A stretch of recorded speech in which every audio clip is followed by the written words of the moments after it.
Where did the Jedi begin? Who heard the first whisper of the Force? And why did they choose service over rule? Before temples or glowing blades, there was only wonder and fear. If the Force filled the galaxy from the start, what sparked a path and who followed it? Step into the quiet before history, where questions gathered the first listeners, and a distant journey began to shape everything that followed. Long ago, a galaxy without orders still turned under the same tide. Seers read omens before battles. Healers soothed pain with breath and touch. Navigators trusted feelings that led them through hazard. The Force moved through all of it, like wind over grass, present and untamed, waiting for minds patient enough to learn its rhythm instead of grasping for advantage. Among the earliest seekers stood the Dai Bendu, a contemplative brotherhood that kept chants, star charts, and weathered scrolls in cold stone halls. They trained the breath to still the heart. They studied skies to understand change, and they guarded humility as a daily practice.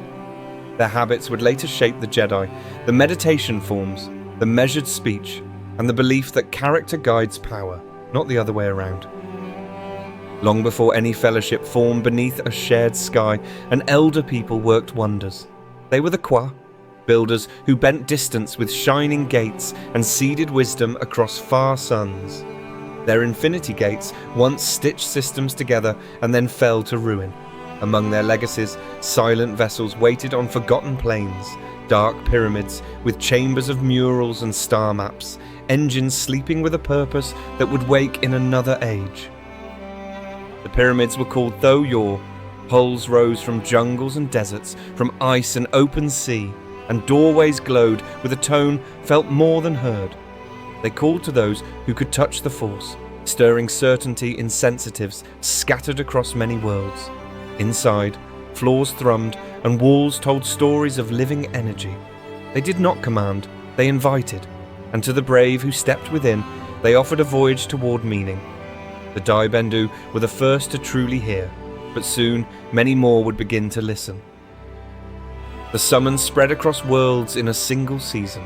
Farmers looked up from fields, scholars set down tools, hunters paused at the edge of forests. Humans, Twi'leks, Wookiees and many others felt the same pull.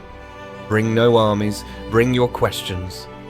The Thoyor lifted quietly, turned to the stars and slipped between suns in a procession that needed no heralds.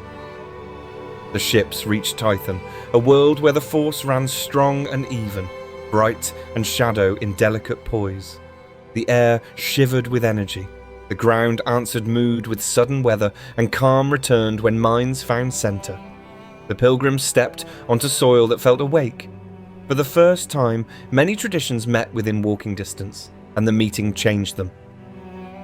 They gathered at simple fires beneath twin moons and traded stories in round circles without thrones. Dai Bendu chants met hunter songs, healers compared rites, sky readers traced patterns on bare stone. No voice ruled the group. Listening made the Force feel nearer than speaking, and a fellowship took root that none of them had planned and none of them wished to leave. They needed a name for the path they were building together.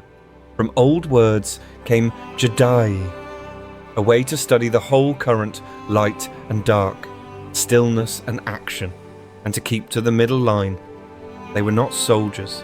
They were students who accepted responsibility for what they could do, and they bound themselves to serve life rather than pride.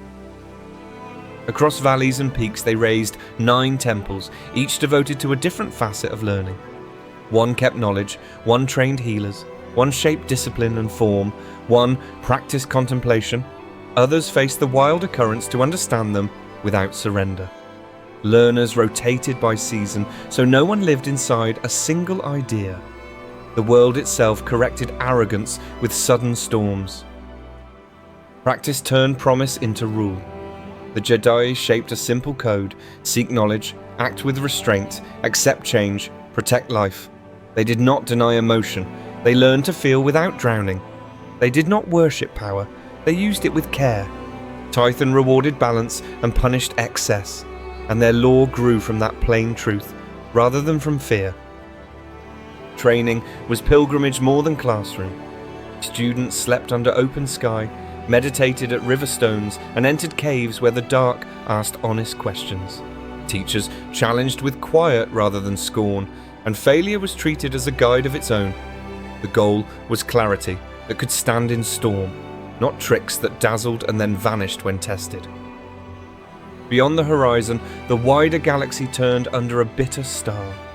The Rakata spread by cruelty and fear, masters of engines that fed on living energy. They broke cultures and chained cities, and at last their scouts found Tython. The people who had come to learn would soon be asked to defend what they loved, seeking no glory, only the chance for learning to continue. Rakata craft darkened the sky and burned the air. Jedi met them with force-infused steel blades and carved staves, with calm minds sharpened into action. Meditation became strategy, focus became courage. Tython itself answered every choice, throwing lightning when rage spiked and clearing clouds when compassion guided the hand. The world fought beside them and judged them at the same time. They survived because they stood together. Circles of adepts joined wills to move stone, to steady the frightened, to throw invaders from cliffs and fields without surrendering to hate. When the last ship fell away, the quiet felt heavy. The Fellowship had protected life, and it had paid dearly for it. Purpose deepened in that silence and would not return to what it was. But the victory and its manner brought arguments that wounds could not settle. Some honoured patience and restraint, others courted passion and quick triumph. A few claimed that the darker current gave cleaner tools and the outcomes proved virtue. Teachers debated until voices shook. Students drifted into camps and pride disguised itself as clarity. Old hairline fractures widened under pressure. The conflict known as the Force Wars began as disputes at council stones and spread across valleys like brushfire. Two banners formed, those who followed Ashla, the light side, and those who followed Bogan, the dark. Storms answered every surge of anger, ripping roofs from temples and peeling bark from trees. Companies formed around mentors, then splintered, then reformed. Friends faced friends across ruined bridges. The war lasted through years of ash and brief truces that rarely held. In the worst season, the sky seemed to hum with grief. Ashlar forces steadied lines with patience and care. Bogan champions pressed for conquest as a cure for uncertainty. There were days when the dark banners looked certain to win, and days when storms broke their nerve. The planet punished excess without choosing a side, and that indifference forced pauses that saved lives. The last battle did not end in a single duel. It faded into a long surrender to exhaustion and truth. The adepts who kept to compassion prevailed because they could endure. Those who embraced domination were cast out and sent from Tython. This was the first great split between light and dark, a pattern that would eventually lead to the foundation of the Sith. We have covered the fascinating origin of the Sith in another video, waiting for you after this one. The Jedi Order was broken by the war. Survivors gathered what they could and faced what the years had taught. Study alone could not shield the innocent. They chose a new beginning, shortening Jedi to Jedi, to establish a new order and set their course toward the light. Balance as a shared creed had failed in the fires that split friends. The defectors had chased dominance. The survivors answered with service. Dedication to the light side rather than balance would define the future of the Jedi Order that we now know. They would not seek war, but they would be ready for it, and their vow would be to protect life in the light. To serve across the stars, they needed a better tool than steel. Smiths and thinkers learned to channel energy through crystals that sang under a steady mind. The first protosabers were awkward belts with cords and heavy hilts, yet they carried a clear promise, and the right that grew around them mattered more than the parts. The gathering became the sacred ritual of building a lightsaber. Learners travelled to the crystal caves of Ilum, guided by quiet mentors and the Force. Visions rose in the dark, fear, pride, envy, grief, each a test of honesty.